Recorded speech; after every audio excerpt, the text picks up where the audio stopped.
Capítulo 2. O que não é importante? Antes de pensar naquilo que é importante para ter sucesso no mercado, vamos começar pelo que não é importante, pois o que muitos traders iniciantes acreditam ser essencial para o êxito não passa de distração. Muitos candidatos a traders creem que o sucesso é só uma questão de descobrir uma fórmula ou sistema secreto que explique e permita prever as mudanças de preços, e que, se conseguirem um dia encontrar essa fórmula, o sucesso estará garantido. A ideia de que o êxito no mercado está associado à descoberta de algum método específico e ideal é equivocada. Não existe uma metodologia única e correta. Esse argumento pode ser ilustrado comparando-se as filosofias e os métodos de trading de dois magos que entrevistei, Jim Rogers e Marty Schwartz. Jim Rogers. Embora insista em ser chamado apenas de investidor, por causa da natureza de longo prazo de suas posições de mercado, Jim Rogers é um trader de sucesso fenomenal. Em 1973, associou-se a George Soros para criar o Quantum, um dos hedge funds mais bem-sucedidos de todos os tempos.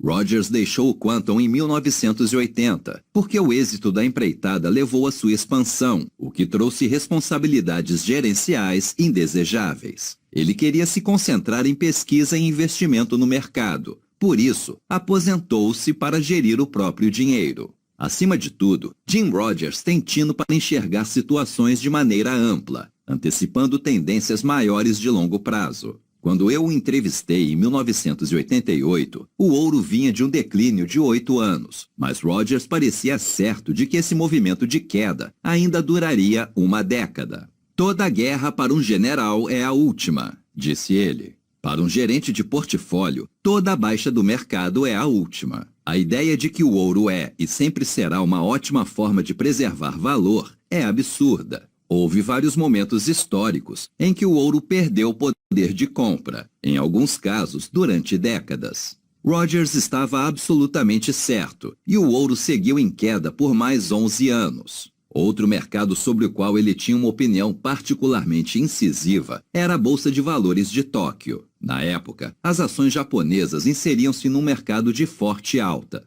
Mesmo assim, Rogers estava convencido de que haveria grande oscilação no sentido oposto. Posso assegurar que a Bolsa de Valores japonesa vai sofrer um colapso de grandes proporções, talvez dentro de 1 ou 2 anos. As ações japonesas vão cair 80% a 90%. Essa previsão parecia absurda. No entanto, mostrou-se totalmente correta. Pouco mais de 1 ano depois de nossa conversa, a bolsa japonesa atingiu o pico, iniciando uma queda que faria o índice Nikkei perder cerca de 80% de seu valor ao longo dos 14 anos seguintes. Claramente, a opinião de Jim Rogers merece atenção. Sendo um analista dos fundamentos, perguntei a ele o que achava da análise de gráficos. Sua resposta deixou pouca dúvida quanto ao desprezo que nutria pela análise técnica. Não conheço nenhum técnico rico, disse Rogers, a não ser, é claro, os técnicos que apregoam seus serviços técnicos e ganham muito dinheiro. Perguntei então se ele utilizava gráficos.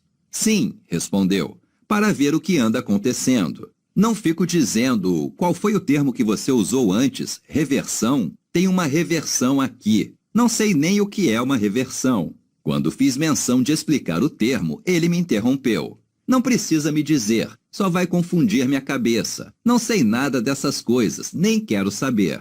Duvido que seja possível ser mais cínico em relação a uma metodologia de trading específica que Jim Rogers e sua atitude em relação à análise técnica.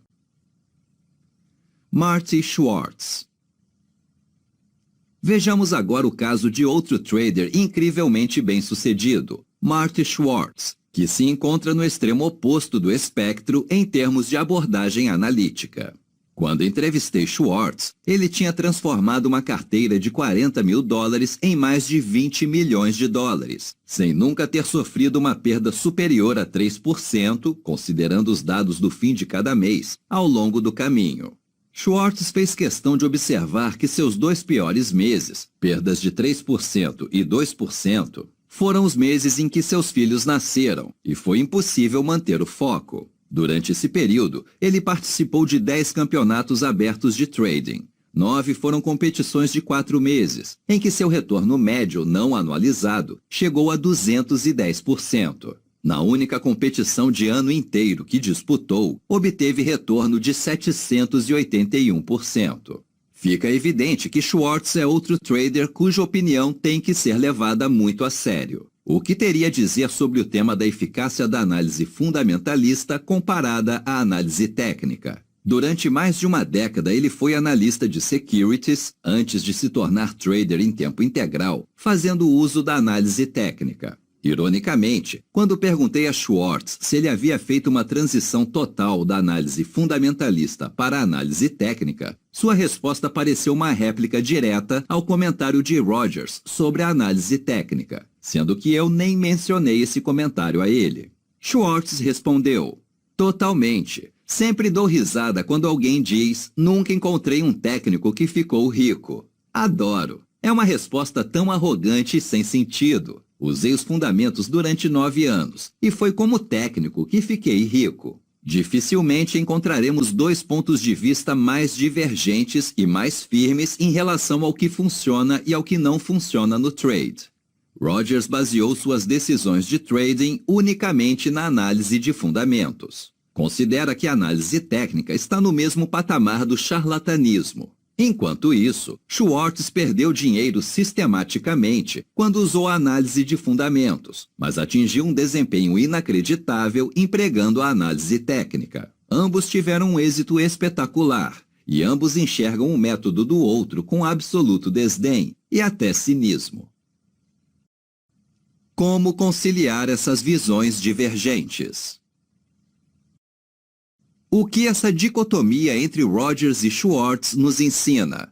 Ela nos mostra que não há um único caminho da verdade no mercado. Não existe um segredo singular de mercado a ser descoberto, ou um único jeito correto de realizar o trade. Aqueles que buscam uma resposta única para o mercado não estão sequer fazendo a pergunta correta, muito menos obtendo a resposta certa. Há 1 milhão de jeitos diferentes de ganhar dinheiro no mercado. Infelizmente, todos são muito difíceis de encontrar. Mas existem também várias formas de obter sucesso. Alguns traders, como Rogers, se dão bem usando a análise de fundamentos. Outros, como Schwartz, têm êxito recorrendo apenas à análise técnica. E há outros ainda que utilizam uma combinação dos dois. Alguns traders chegam lá, retendo posições durante meses ou até anos, enquanto outros obtêm sucesso em uma escala de tempo medida em minutos. O sucesso no mercado é uma questão de encontrar a metodologia certa para você, e ela será diferente para cada um,